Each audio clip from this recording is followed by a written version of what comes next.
Good day, grade 11 students. So now we are going to have our sixth lesson, first quarter, and it will be all about the basic principles of graphics and layout. And ang ating magiging target output po for this lesson is infographics po. Ayan. But before we have the basic principles of graphics and layout, so let us first define or give definition to infographics. So infographics or information graphics are used to represent information, statistical data, or knowledge in a graphical manner. And it is usually done in a creative way to attract the viewer's attention. Infographics can also make complex data become more visually appealing to an average user.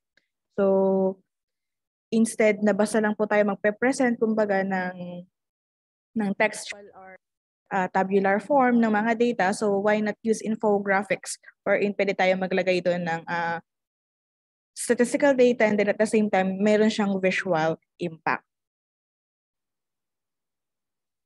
So creating an infographics is like creating a work of art. There are certain things that you need to consider in order to get your message across.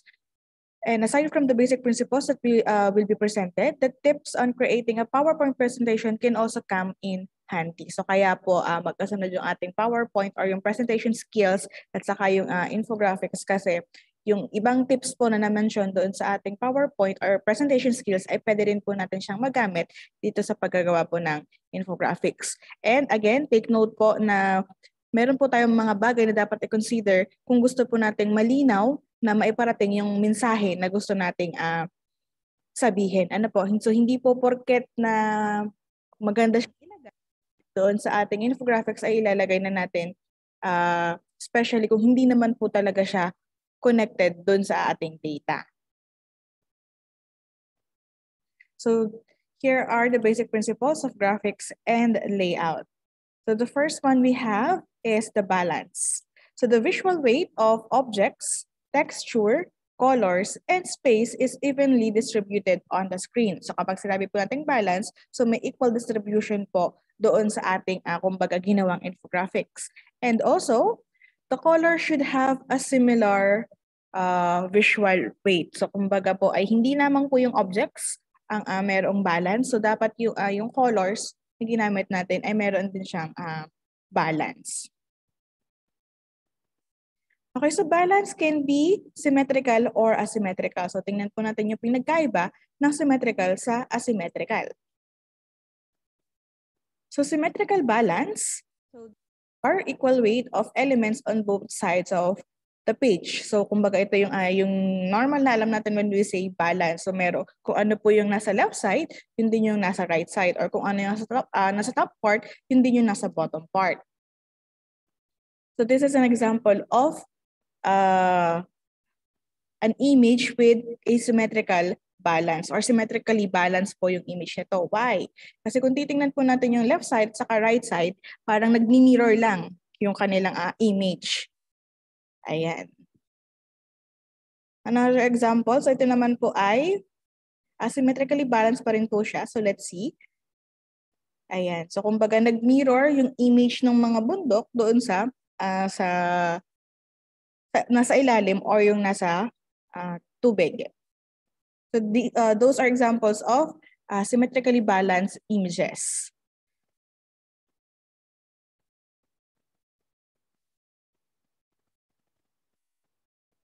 So both images are symmetrically balanced. The first image is vertically, kung napansin niyo po kanina. And ang second image po natin ay horizontally. So yung top and bottom po yung magkaparehas. Next naman po, when we say asymmetrical, there is an artistic and different intensity on one side of the page. So para po mas ma-identify po natin kung ano yung asymmetrical, so I'm going to give examples. Ayan. So the larger object on the left side, so ito pong buo, is balanced by smaller objects on the right. So yung pinagkaiba ng symmetrical, so kumbaga parang sa symmetrical, kung ano yung nasa left side, yun din yung nasa right side. Pero kapag po asymmetrical, so kumbaga ay merong larger object and then nababalance siya by having smaller objects na halos kaparehas lamang din noong larger object. Another example. Yan. So merong smaller, larger object dun sa baba and then nabalance siya by having those smaller objects on the upper part. Ayan, so this one. So kumbaga hindi lamang po siya visually na yung asymmetrical balance. So makikita natin yung value din. Yan, may balance din. So we have here the queen bato. And then yung pawns. And another example. Ayan, so we have a larger tree and then sa kabilang side naman ay smaller trees. So again, balikan natin. Let's see ano ba yung difference between the symmetrical and asymmetrical balance. So when we say symmetrical, ayan, so kung ano yan sa left side, yun din yan sa right side. And asymmetric siya, nababalance siya. So parehas pa rin siya na nagiging weight. So nag-iiba lang yung parang doon or iba lang yung siyang tingnan, pero balance pa din siya. And ayan, symmetry. Okay. So that is balance. Next, we should also give consideration to the emphasis. So an emphasis, it is an area in the design that may appear different in size, in texture, shape, or color to attract the viewer's attention. So there should be one point of interest in an image. So kumbaga kung may gusto tayong yung ating infographics na gagawin ay merong main object, so dapat magbigay tayo ng emphasis dun sa object na yon. And the element to be emphasized should have a different size or color or shape or a different background. So giving emphasis can also give a different meaning on the infographics that we are going to make. So for kung lahat po ng umbrella yan ay black, so parang wala siyang ibang meaning kundi may black umbrella lang siya. And so nagkaroon tayo ng ang emphasis doon sa isang umbrella na ang ginawang kulay ay red. So there can be different meanings na if we are going to interpret this image. So nagkaroon ng emphasis by giving one object a different color. So, kumbaga, yun po yung unang makikita ng audience kapag tiningnan yung inyong infographics. So another example, and there can be different meanings on this one. So a particular part of the image is emphasized through giving it a different color. So same po yung ginamit na style kanina dun sa nauna. So nagbigay lang siya ng different color. And then at the same time ay medyo blurred yung background. So kumbaga, if we are going to give meaning to it,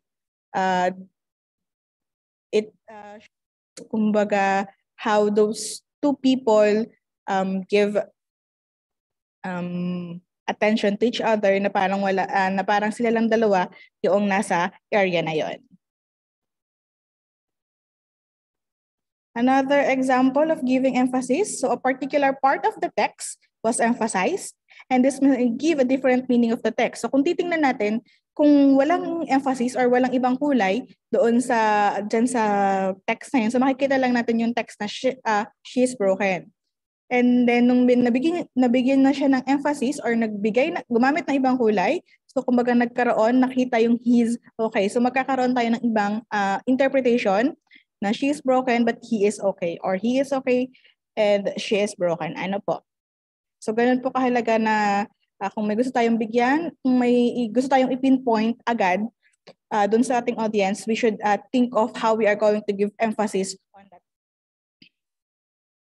Third principle of graphics and layouts, I know naman na most of these principles po ay encounter nyo na in MAPE before. Next naman po is the movement. So visual elements guide the viewer's eyes around the screen. We also have the proximity and harmony under this movement. So the elements should be close together and not scattered and arranged apart from each other. And elements should not compete with each other. So kumbaga ay i-maximize natin yung space na meron tayo dun sa ating infographics. And we have to make sure na yung ilalagay po nating objects to na hindi siya, kumbaga, contradicting dun sa ibang objects. So yung movement nito, so nag-start tayo from yung parang sa title, yung Aikido, pababa.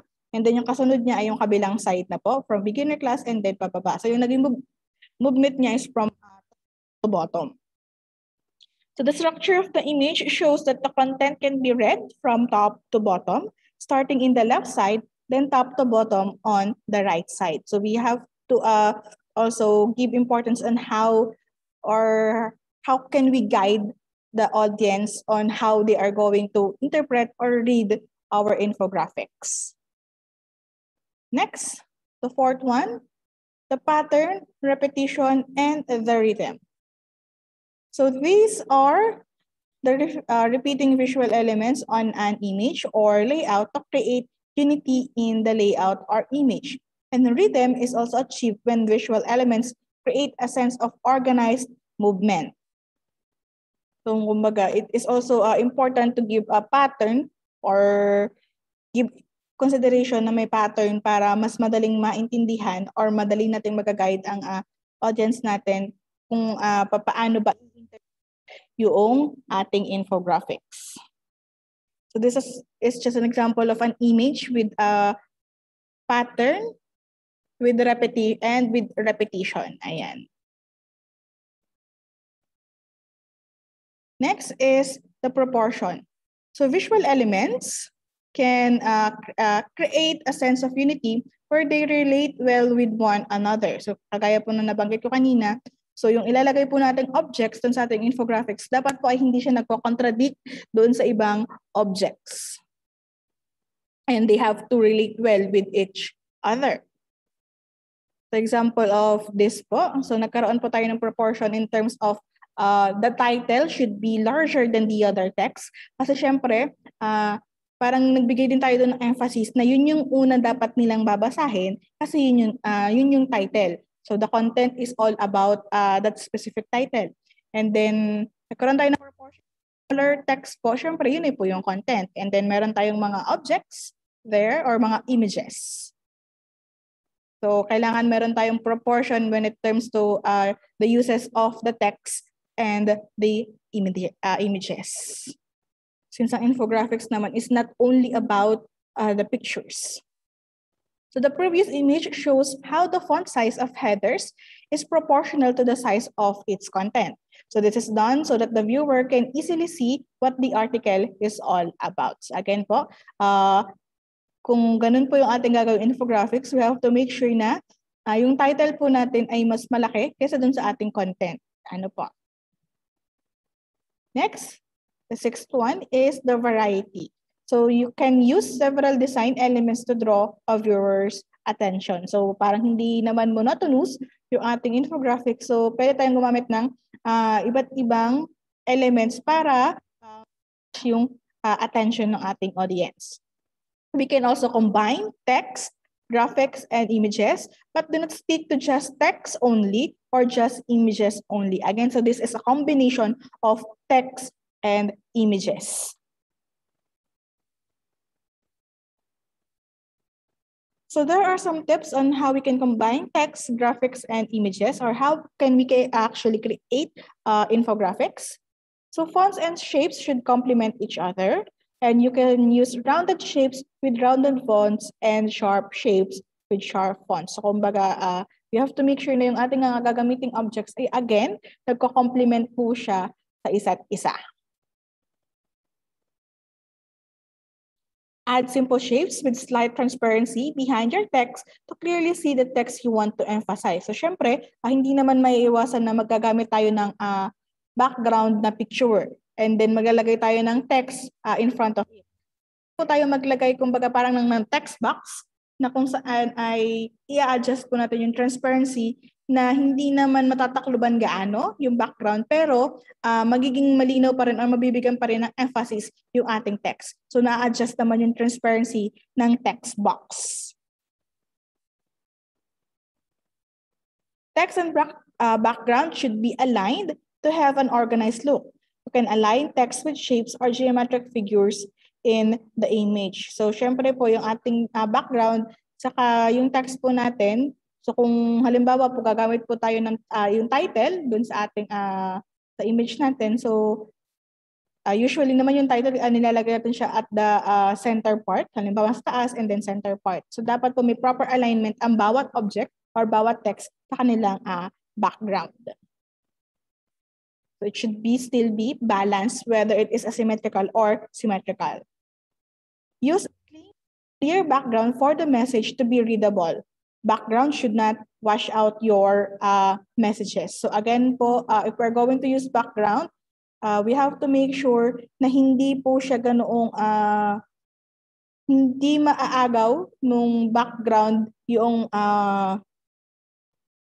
attention po doon sa message. Ano po? So kailangan, kung gagamit tayo ng light background, kailangan yung ating text ay medyo dark para basa pa rin po yung ating text. Or kung halimbawa yung ating background is dark color, so hindi po tayo pwedeng gumamit ng dark color na text kasi hindi na po siya magiging readable. And then do not use colors that are too striking to the eyes. So halimbawa ay medyo dark yung background natin tapos ang ginamit natin ay black yung text tapos meron pa siyang shadow or nag-glow siya ng yellow. So medyo parang medyo masakit na siya sa mata. So again, hindi pa masakit sa mata yung ating mga gagamiting kulay and then at the same time readable pa din po siya. So ganun po rin po tayo din sa font styles na ating gagamitin. So we have to make sure na readable po siya. So kung halimbawa lahat ay capital letters, we have to make sure na ang gagamitin nating font ay readable siya sa capital letters. Meron kasi na mga font style na maganda nga siya kapag small letters, pero kapag lahat naka-caps lock na or lahat naka-capital na, so pumapangit na siyang tingnan. So these are just sample infographics. You can study this sample infographics and use it as your guide while you make your own infographics.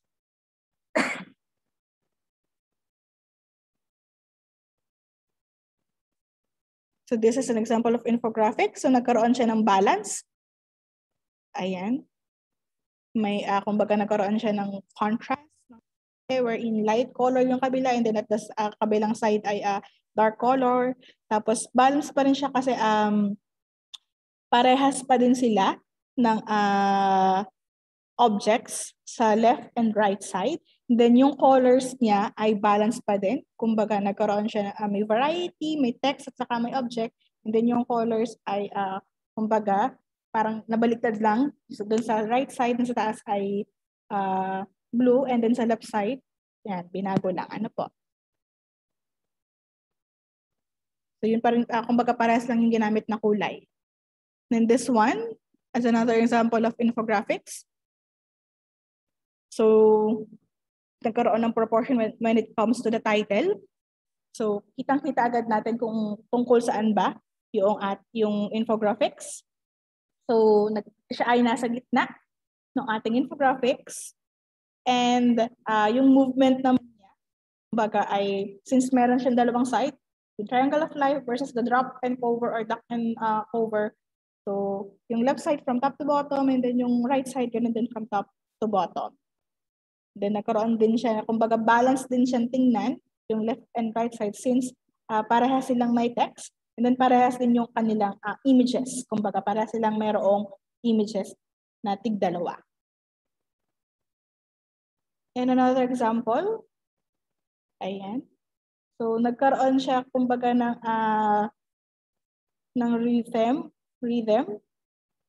from yung light color na yellow.